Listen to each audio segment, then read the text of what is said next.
Dealey Plaza, Dallas, the public arena for the brutal slaying of the 35th President of the United States. The assassination of John F. Kennedy on November the 22nd, 1963, in this tiny acre of Texas, changed history and the lives of millions.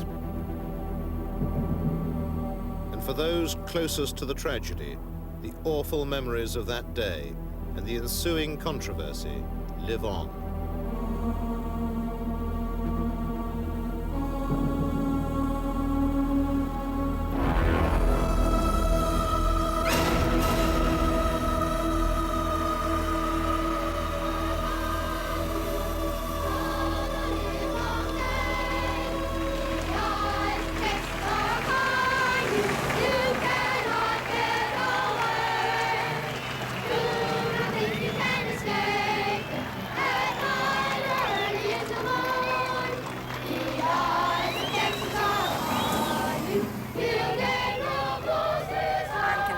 No one will ever convince me any differently that the shots came from the area of the picket fence on the grassy knoll.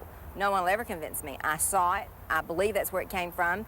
And the only way that I'm ever going to believe any different is when I stand before the judge on the judgment day and he tells me. But I know what I saw, and that's what I saw. Major Phil Willis, with his wife and daughter, was also in Dealey Plaza. He is certain that the fatal headshot came from the grassy knoll. Hell, I'll tell you, 90% of the people in Dallas, Texas, and probably the United States have heard all this over, have since decided that, as well as the second investigation held in the House of Representatives in Washington. And no one will ever convince me. I know damn well the shot that blew his head off came from the right front. It had always seemed to me that had the car speeded up, had there been better reaction on the part of the driver, they were only yards from what at least I perceived to be safety by getting on the expressway. But the car seemed to it didn't move. After that first shot, it just didn't move. And the thing that has, over the years, continued to rather haunt me about the whole situation was the feeling that, did that first shot miss, as I felt it had? If it did miss, had that car speeded up, would he be alive today? Even now, those eyewitnesses closest to the killing suffer their own haunting images from that dreadful day. The headshot, seeing his head blow up, I can see it just as plain. It's red, it's very brilliant, it's cone-shaped, going back. That's my impression. Sad, but true. I would agree with my mother. The headshot is so traumatic and permanently emblazoned in my mind that that and the sadness of the assassination, that'll be, forever in my memory. Very sad, very traumatic. Went over on another knoll over the other side of Dealey Plaza and just lay down on the grass and vomited, and I was just sick. And then when we took my film out to Kodak out near Love Field and saw Air Force One taking off, and I listened to it on the radio, it was hard to believe it was true. And I began wondering then, and I have never stopped wondering to this day what this world might have been like if it had not happened. It's affected my life in many, many ways. I suppose the most immediate effect was, as I said, I stopped being in some ways young on that day. I had been very idealistic, very politically involved. I had really believed that you could make changes. I saw that it didn't really matter what you had or what you did. It could all be gone in an instant, no matter who you were or what you had to offer. It could be gone in a flash, and that's a pretty profound thing to learn at 23 years of age, that it can just end, and for reasons that you have absolutely no control over. So in a sense, I said that was the day that marked the end of my youth. And I remember one line that always struck with me at the time. It said, "The most profound of sin is tragedy unremembered." And I've never forgotten that line, and I feel almost a duty. I don't get on soapboxes and talk about it all the time, but when there is an occasion, and particularly within my own family context, I feel it's very important to remind people what happened, and that it can happen again, and that nothing in life is a guarantee. He wasn't just the president elected by some unknown party out there. He was elected by us, the citizens of the United States of America. He was my president, and I felt very personally violated. And then to see him assassinated that way, so graphically, was horrifying. My president.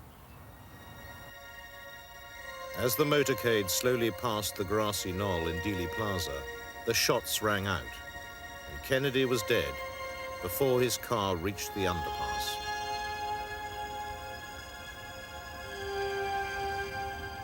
When the Secret Service bodyguards finally realized what had happened, there was a frantic 4-mile dash along the Stemmons Freeway to the nearest hospital. At Parkland, Kennedy was rushed to Trauma Room 1, where surgeons did everything they could to revive him, despite the massive head wound observed by Dr. Robert McClelland. It was not a small opening at all. I would estimate that probably a quarter, or at least a fifth, of the back right side of the skull was gone. I stepped up and looked, and I could see inside President Kennedy's head on the right side near the back. We call it the occipito-parietal area. And the scalp had been torn apart there, and the skull had been blasted open by the effect of the high-velocity missile. I thought it was probably an exit wound because, generally speaking, high-velocity missiles of that type will enter through a rather small opening, and by creating a blast effect and by the tumbling of the bullet, it will then, as it exits the body, leave a large hole. Particularly large caliber bullets, like from a .45 or from a deer rifle or something of this sort, would cause that kind of massive exit wound. We had taken the casket in the room in the meantime and prepared it, and Miss Kennedy came into the room, and she was, standing there looking at him very calm, holding back tears. It's just she was emotional. I mean, never did cry, and she took her wedding ring off her finger and tried to place it on his finger. Of course, his a lot larger, and so. Struggling with, I got some K-tail jelly there that they use and greased his finger, and we got it up on his finger as far as it goes. And then the priest came into the room and administered the last rites to him. They sent for Father Huber, and he was ushered in. There was a huge crowd, of course, milling out in the hall, and he was sort of shoved through the doors, and the scene, I'm sure, was overwhelming for him, as it was for most of us. Our president was lying there dead, his wife grief-stricken, and all of us more or less stunned. And so he came in and turned to his little book and started reciting something which he considered appropriate, and Mrs. Kennedy felt that, probably rightly so, that he wasn't giving the proper phraseology at that time, and she said, no, don't you understand? The final unction, the final unction. And he turned to another place in his book and began reading, which appeared appropriate, and it seemed to have a soothing effect on her, and he finished the appropriate phrases, and Mrs. Kennedy bent over and kissed her husband and took his ring from his finger. And then she went outside the door of this small room and sat down on a chair immediately outside the room. I didn't see the wounds. They had him completely, his head was completely wrapped in a sheet-type bandage. The body, he was nude. when we pick up a body, is we train at it. My position was to take the head, place my hand underneath the head, and the other hand goes underneath the back of the spine at the waist. Then Peanuts, his hand goes next to mine on the waist, and he gets below the knees wherever we can stretch the person out. And we picked him up, and the back of his head felt like a wet sponge. It was just real soft, and as if, you know, it was, a skull was, part of his skull was missing. It was just that soft. While the president lay dead at Parkland, another tragedy was unfolding a short distance from downtown, in the Oak Cliff district, where police officer J.D. Tippett had been gunned down by an unknown assailant. It came out over the radio that the suspect had gone into the Texas Theater. Well, we continued on into Texas Theater, and Kenneth and I entered the theater, and about the time we entered, well, some more officers came in behind us, and there were also some officers around the back. While we were in the theater, probably 150 to 200 people had gathered out front of the theater, attracted there by all the noise. They had been told on television that the president had been shot. At this point, nobody knew whether he was dead or not. All these things happening this close together, they thought probably the suspect we had was maybe connected with the shooting of the president. And so we were hearing yells like, "Get him, let's kill him, let's take him." And we were all thinking, well, we just had to risk our lives and fight over a gun to get the man, and here we are, we may have to shoot somebody else to keep him. When Oswald was first brought into the homicide office, I heard this commotion, and I looked up and I saw him. He was handcuffed with his hands handcuffed behind his back. And at that time, he refused to tell me who he was. He said something to the effect, "Well, you're the cop, you figure it out." Later that day, Detective Rose led a search of the house in Irving, where Oswald's wife, Marina, lodged with her friend, Ruth Payne. 6 officers came to the door, and they said they had Oswald in custody for shooting an officer, no reference to the president, and they asked if they could come in. I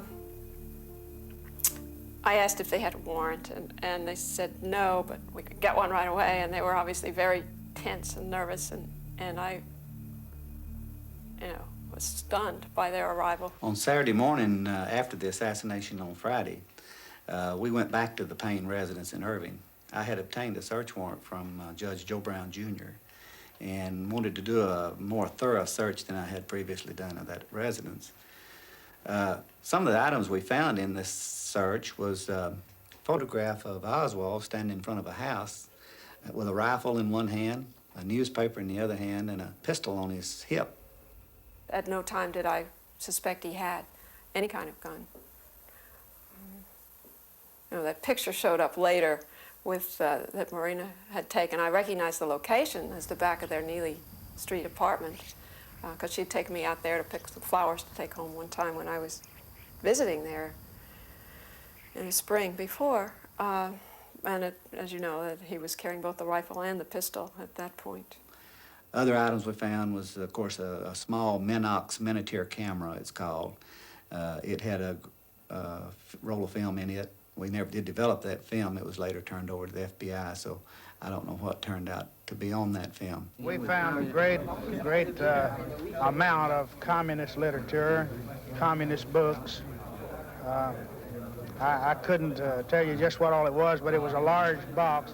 We brought all the evidence in, and Captain Fritz decided to conduct a further interview of Oswald and had him brought into the homicide office for interrogation.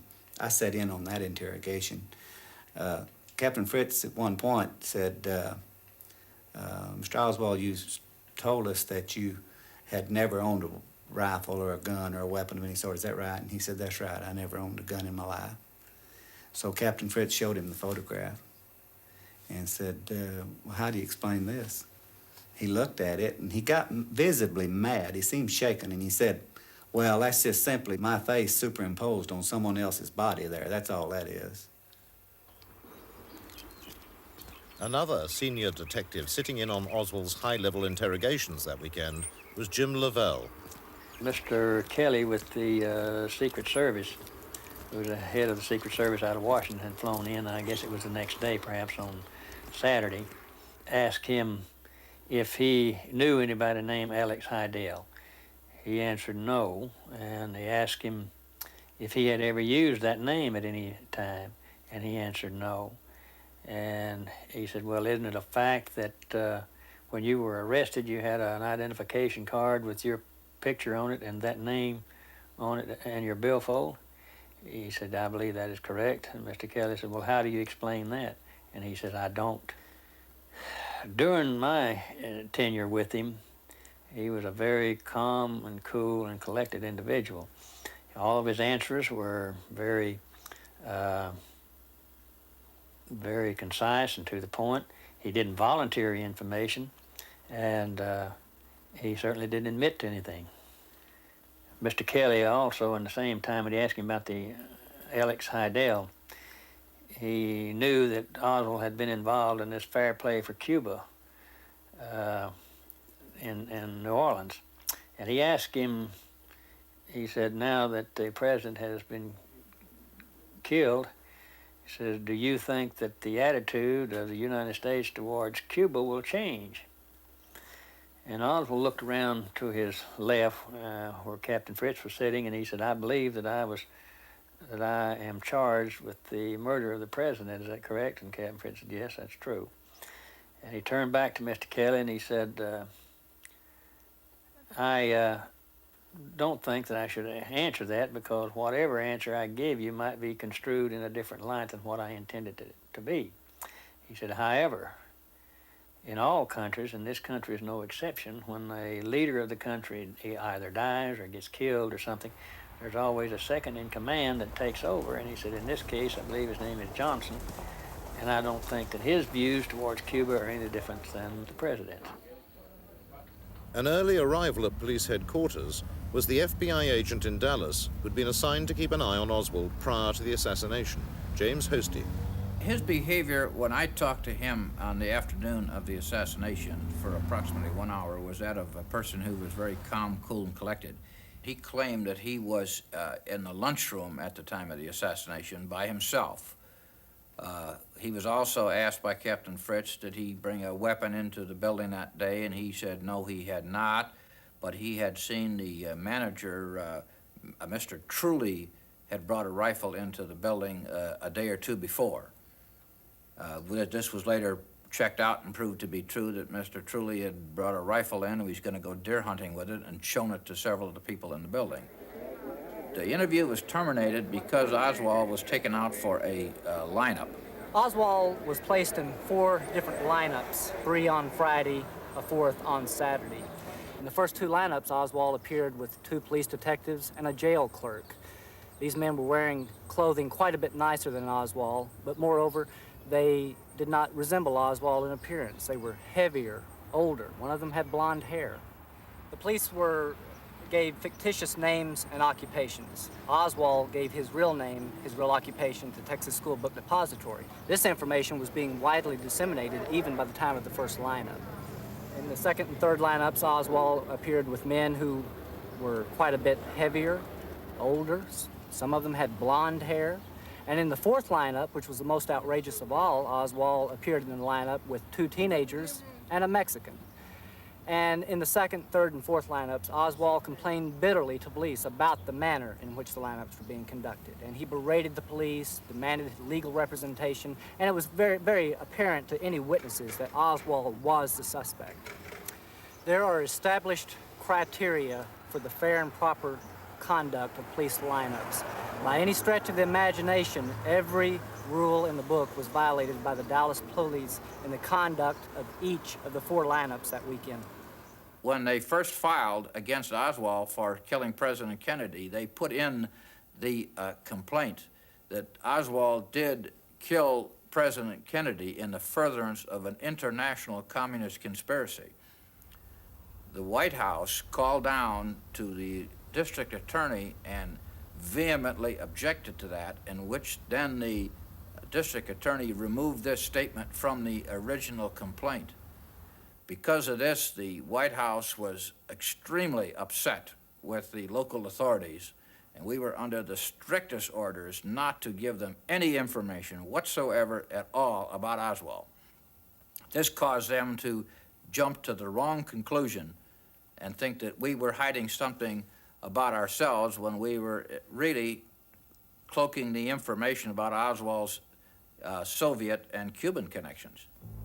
In Mexico City, 2 months before the assassination, a man claiming to be Oswald had visited both the Soviet and Cuban embassies, demanding a visa allowing him to travel to Russia via Cuba.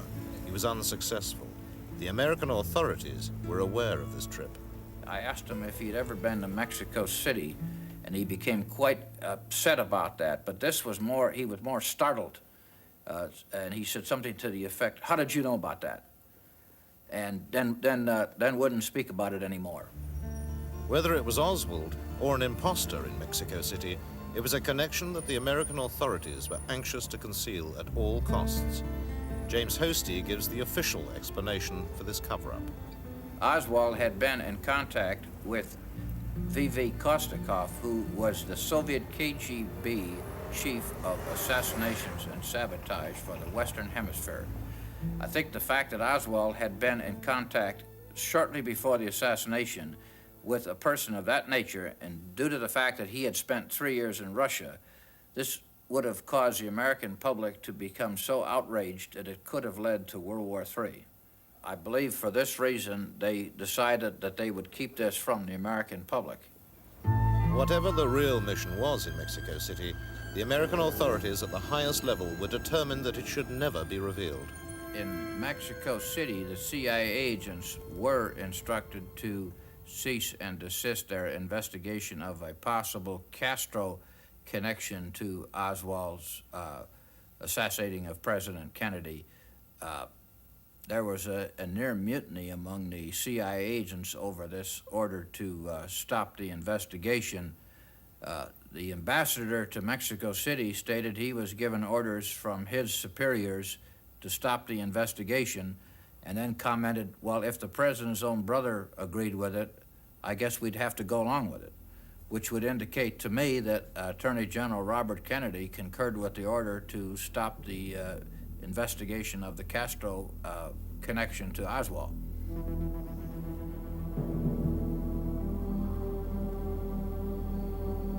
In the holding cells of police headquarters in downtown Dallas, time was running out for Oswald. Throughout the relentless interrogations, he had offered no information other than vehemently protesting his innocence of the murders of both the president and Officer Tippit. 24 hours after his arrest, he was still without legal representation. Oswald called me from the jail on Saturday after the assassination. He actually called twice. The first time in the afternoon, he just asked me to try to reach a lawyer that he was trying to get to represent him. And I said I would, because I thought he should have representation, but I frankly was stunned that he called, that he asked for something from me at that point. That was a very brief conversation, and his voice was very flat. Detached, like as if there was no momentous event going on around him or around me. And then he called again in the evening to try to reach Marina, and just asked for Marina just as if it were any weeknight after work. And he normally did call her then. Again, just very detached, very, very separated, it seemed to me, from what was going on. For the rest of that day, and most of the following morning, Oswald's time was filled with more unrecorded interviews with police officials.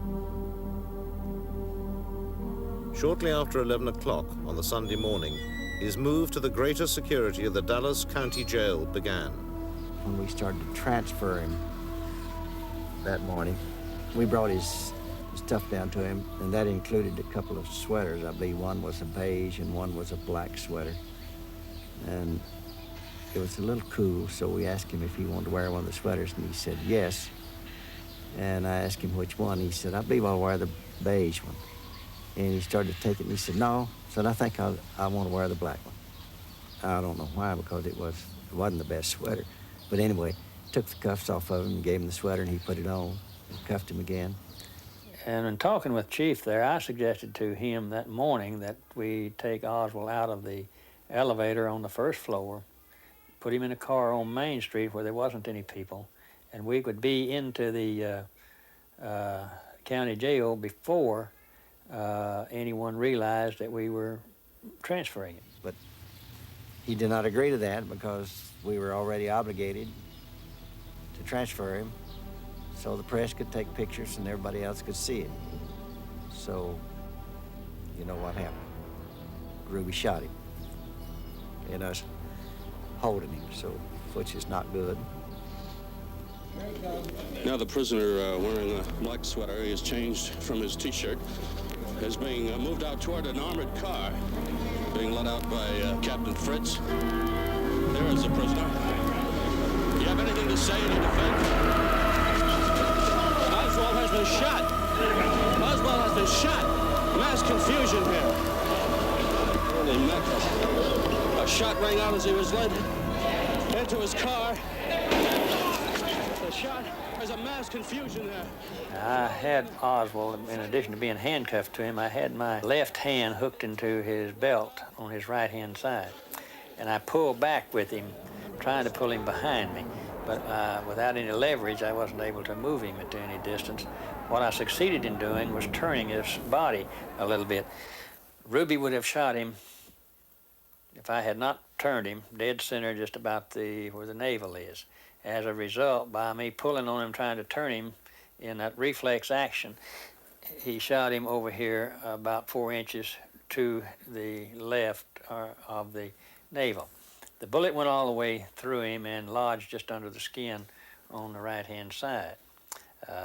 If it had been a little better, a little higher caliber or more powder in the bullet, it would have gone on through him and hit me approximately in the same place. But it stopped just under the skin, and I could roll it around under the skin just like a seed in a grape. I stood beside Dr. Shires and watched the efforts to salvage Mr. Oswald. I remember that he was given pure oxygen because he was already unconscious, and little or no anesthesia. And when the abdomen was opened, one could hear the blood escaping from the aorta. And he received 18 pints of blood within the next few minutes in an effort to resuscitate him. And he did recover a blood pressure for a moment or two and began to move his arms. You may recall that the bullet had entered his left chest, had gone through the stomach, the spleen, had torn the superior mesenteric artery on the aorta, gone through the vena cava, passed through the upper pole of the right kidney, buried itself through the liver and into the skin of the abdominal wall on the opposite side. And at that time, there were few, if any, survivors in America of a simultaneous injury to the aorta and vena cava, which was the major injury that Mr. Oswald sustained. I was probably about 20 to 25 feet from the point of the shooting, and I was looking in that direction. And when the shot was fired, it didn't really sound like a pistol shot. It was a muffled sound, but I knew that it was a shot. And my first thought was that probably some older officer that was ready to retire, that was probably, I figured, bereaved and grieved over the shooting of Tippit, that really that's what my first thought was, that it was some policeman that shot him. My first thought was that one of my fellow officers had shot Oswald. But as the crowd began hollering, the gun passed in front of my face, and I grabbed at it, but I missed it, and I kept hollering, "Somebody get that gun, somebody get that gun." And there was a voice that came from this pile of humanity that said they had the gun. Then suddenly I ended up with Ruby. We drug him back into the jail office where we restrained him and began to get handcuffs on him. Chief Curry, along with Captain Fritz and other top administrators, had originally planned, it was my understanding, to transfer Oswald during the night, but outside political pressures coming from as far as Washington insisted that Oswald be shown that he hadn't been coerced into a confession, that he hadn't been beaten, and that the world exposure be granted on this subject. After all, he was an assassin accused in killing the President of the United States. Chief Curry did not have the final say as to when or how Oswald was transferred. It came from his superior, which was the city manager at that time. So, again, we knew better than to transfer him under those conditions, but we didn't have any choice. I was fairly certain in my mind when I saw Lee Oswald lying on the floor that he was going to die. And then I went to Parkland Hospital, and certainly he was dead. And that's when I met his wife, Marina, and his mother, Marguerite. Marina, through an interpreter from SMU, a Russian interpreter, she asked him that could she see the body.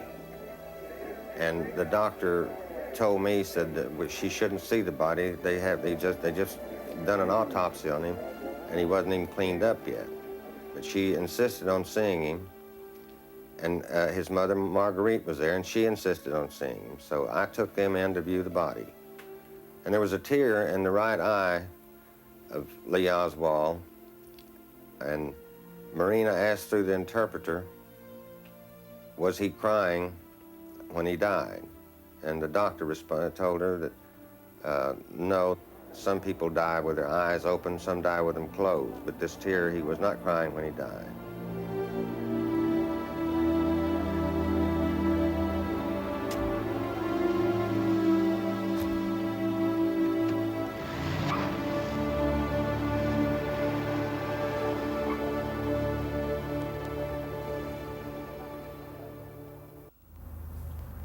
Paul O'Connor was a medical orderly who assisted at President Kennedy's autopsy on the night of the assassination.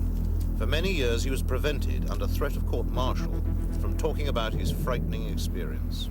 It was such a relief when the House Assassination Committee allowed me to talk. Then I could get it off my chest. It was such a relief to do that. And I'm glad it was brought out of the closet. At least I don't have to walk around the rest of my life bursting at the seams waiting to say, you people don't realize what I did or what I saw. You just believe what you heard or told to believe. And you know he was shot, you know he was dead, and you know he was buried. And that's all the general public knew. They didn't know about what we knew. And that was a hell of a feeling. To carry around with you. In speaking out about what he saw at the Washington autopsy, Paul O'Connor has exposed major discrepancies in the official account of the events of that night, and in particular, the president's wounds. In Dallas, minutes after the assassination, the doctors at Parkland Hospital, in addition to noting a large wound in the back of Kennedy's head, had also observed a small wound in his throat, as Dr. Robert McClelland explains. Dr. Perry told me as I was helping him do the tracheostomy that he had made the incision, which goes this direction across the neck, for placement of the tube in the windpipe through the little wound that had been in the front part of the neck, apparently about here, and as I understand, nicked the tie a little bit in coming through. And I estimate from what he told me that the size of that tiny little injury on the front part of the neck was perhaps the size of the end of my little finger, very small. What I would usually think about that kind of wound and what I thought about that one from his description of it was that it was most likely an entrance wound. Saw a picture of the throat wound. Nice little neat wound about like this is what they showed in the picture. When it actually was a great big nasty blown out wound. Just a big mess. Why they would say this is what it looked like when it didn't is just beyond me. Because the rendition is just totally fabricated. But the official autopsy photographs are not the only dubious aspect of that night's activities. When somebody is shot and killed, they usually do what they call a legal post-mortem. And that involves plotting a trajectory of a missile, where it comes in and goes out, and what angle it was. And we didn't do any of that at all. They weren't really interested, it seems, on how it happened, where it happened from. Nobody had mentioned whether he had got shot in the front or the back or the side or what. I remember that Dr. Humes was just about ready to pull his hair out because he was a very meticulous person. And he'd start to do something, and Admiral Berkeley would say, "Don't do that," and he'd just tense all up, and we'd have to go to some other procedure. And I thought to myself, this is a very unbelievable, strange night. I felt like I was in some kind of a horror story that was real. But what really scared me was about several days later, after the autopsy, we were ordered into the commanding officer's office, all of us that had anything to do with the autopsy, where we signed orders that stated under penalty of general court-martial, you will not divulge any information or talk to anybody. That's what scared me. Dr. Cyril Wecht, a distinguished forensic pathologist and a fearless critic of the cover-up, believes the truth can still be established. I think it would still be possible, even today, to determine how, in fact, John Kennedy was killed, to be able to prove that there were two people firing. I would like to see a real murder investigation conducted. I would like to see FBI agents and other law enforcement people going to individuals who are involved in the chain of custody, find out where the brain is, find out where the codochromes of the interior chest wounds are, find out where the microscopic tissue slides are. I would like to see all of the evidence brought together and a thorough scientific analysis undertaken. I would also like to see repeat experiments done shooting a Mannlicher Carcano with 6.5 millimeter military type ammunition through goat carcasses and human cadavers to simulate the bony fractures in Governor John Connally, and let's see what those bullets look like. Those things can be done. If they are done, then I am convinced that the Warren Commission report will crumble like a house of cards. And of course, the people on the other side, they're not stupid. They are also convinced that that is what would happen, and that is exactly why such a new investigation is not being undertaken.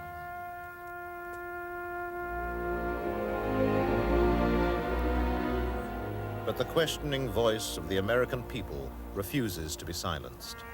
Each year on the anniversary of the assassination, a dedicated band of disbelievers meet on the grassy knoll in Dealey Plaza, typical of those millions of Americans who've refused to swallow their government's official line. Through their diverse efforts and their persistence, critics such as these have kept the quest for the truth alive.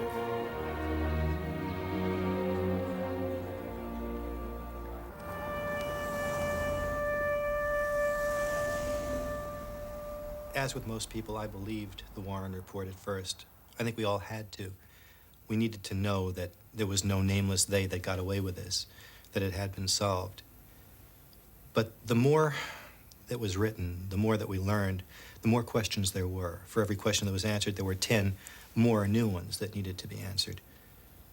And I felt that for my own sake, for all of our peace of mind, we needed to know more of what happened to President Kennedy. They didn't tell us the truth. It's a very valid criticism of the Warren Commission that it failed to follow up many, many important leads and witnesses that came to its attention. One of the best examples, I think, is the fake Secret Service man up on the grassy knoll and a Dallas police officer. Within a minute or two after the shooting, Officer Joe Marshall Smith ran up on the grassy knoll following the other witnesses. That's where they all went initially. And Joe Smith pulled his pistol when he spotted a man behind the picket fence up on the grassy knoll. And this was a man dressed in coat and tie. And this man, even looking right into Smith's revolver, said, "Hey, I'm Secret Service." And he pulled out some credentials that, to Officer Smith, indicated that this man was legitimate. Smith left him alone and went away, investigating other areas in the plaza. The important part is that the Secret Service at no time had any agents anywhere in Dealey Plaza, with the exception of the agents who were riding in the motorcade. So here's a guy passing himself off as a Secret Service agent to a Dallas police officer, and there was no Secret Service agent there. The Warren Commission either didn't know that or didn't want to know. They didn't even ask Officer Smith pertinent questions about that encounter. And to me, that's one of the great failings of the Warren Commission, and a typical example how important evidence was overlooked initially or lost at that time. There was some new evidence that came out in late 1976, evidence that I was responsible for, in that the researchers had long been aware of recordings of the Dallas Police Department's radio channels. The department was using 2 at that time. And some interference began just a couple minutes before the assassination occurred. And that interference continued for 5 minutes or so after the assassination, and it effectively blocked all police communications on their main channel. What wasn't known was which officer was responsible for it. My thinking was that if the officer were in or very close to Dealey Plaza, his open microphone may have picked up the sound of the shots. From that theory sprang an investigation by the House Assassinations Committee, and after some digging they found what they thought were the original recordings. They had the scientists analyze the recordings and decided that after some tests and then firing some test shots in Dealey Plaza and recording those, that there were 4 shots fired during the assassination, perhaps as many as 6. And that, of course, proved conspiracy. For 2 years, through political turmoil, the House committee flourished. It investigated areas that needed to be investigated, some that we hadn't thought of before. Others, unfortunately, were overlooked. And as a result, after the dust cleared, we were given a report. The report said, yes, there was a conspiracy, but a very limited conspiracy. There were at least 2 people firing at President Kennedy. Much of the evidence leading toward involvement of government investigative agencies, perhaps in the actual murder, perhaps just in the cover-up, were all pretty much glossed over. Some recommendations were made to the Justice Department. They were never followed through.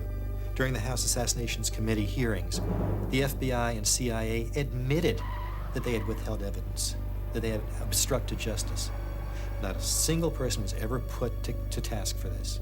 They were just allowed to go, and that's the way it remains till this day. We can't know the truth unless we have subpoena power and people that want to know the truth. If they don't want to know the truth, whether because they don't believe in it or because they feel it's politically advantageous to themselves not to investigate it, then we'll never know the truth. But how can this country go on? After a quarter of a century of this cover-up, how can we build on that? We're building on a lie. We've got to know the truth. The House Select Committee on Assassinations concluded, primarily on the acoustics evidence, but not exclusively, that there were 2 people firing shots in Dealey Plaza.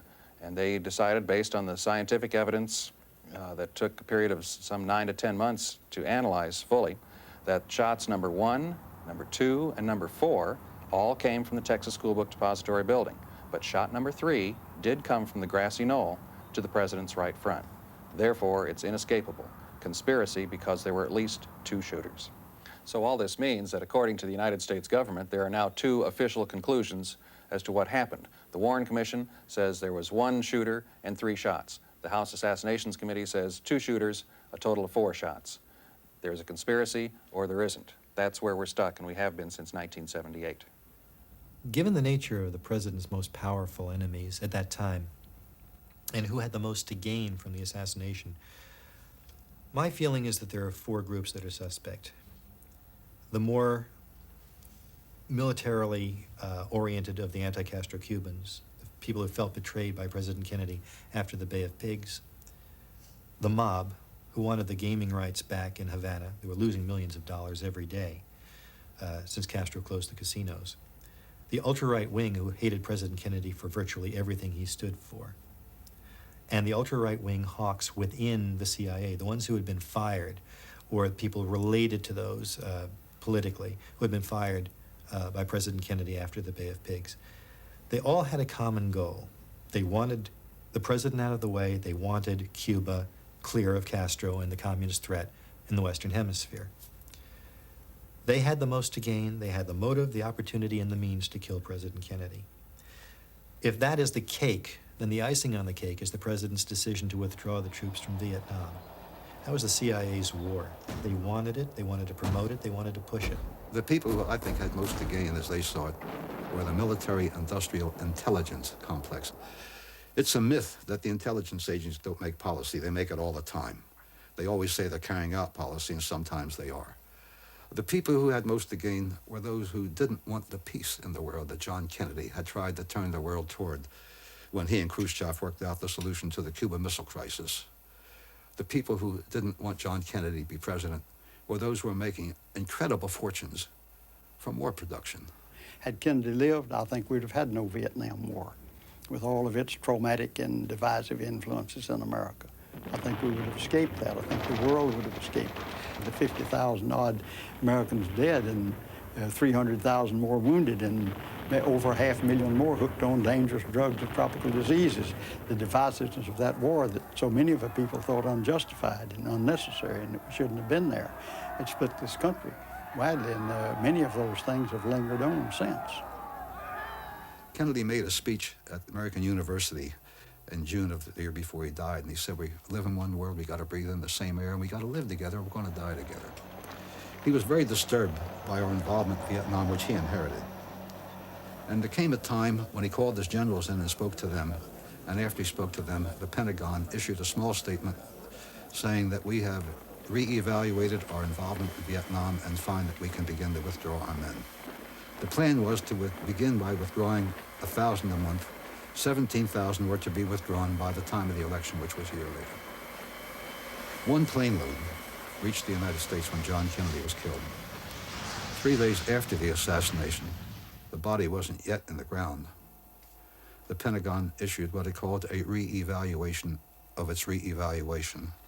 And they said simply that we found that our re-evaluation was optimistic. And the rest is history. The whole world turned around on it.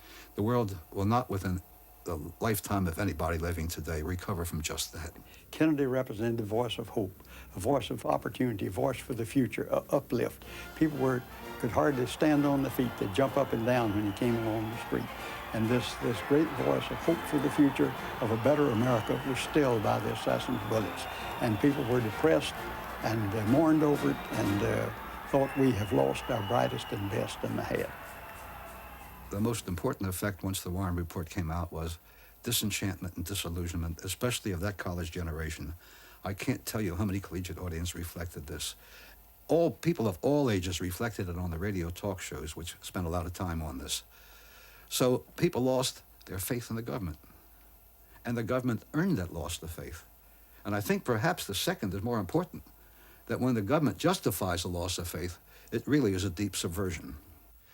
The strongest ally the cover-up has had has been the American media, both because they are unable or unwilling to accept the conspiracy or the fact of a conspiracy, or because they know better and are serving their masters well. One of the two. None of the things that the critics brought to light were treated responsibly by any responsible element of the press. If it hadn't been for the kookiest of all, the radio talk shows, we critics would not have been able to reach the people we did, and they were very important. The Washington Post resisted it, the New York Times resisted it, the major TV networks resisted it, unless you had something nutty, unless you had something dramatic, unless you had something they knew wasn't true. But substantial criticism never had a voice. And that's what the working of a democratic society requires. Most of all, when it's a crime of the magnitude of the subversiveness of this one, the assassination of a president. If the press would just open their eyes, if the media would accept the fact of the conspiracy, instead of just arbitrarily disbelieving, we'd have some allies. A handful of critics and researchers in this case have gotten remarkably far on their own. But if the press would just be honest about it and question and do their job, we could learn a lot more. The fact of the assassination conspiracy is beyond doubt.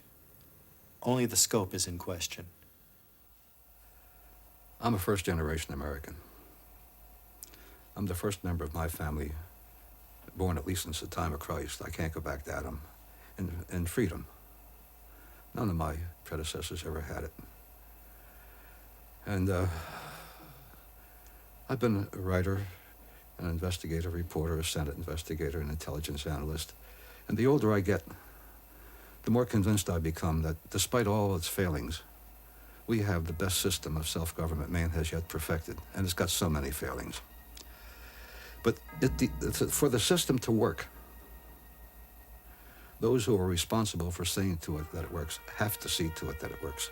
In this case, didn't happen. They subverted it instead. The assassination nullified our system, and the investigation nullified our system.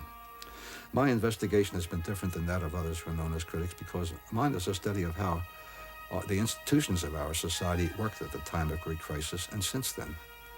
And obviously, the conclusion's obvious. They all failed, on all levels.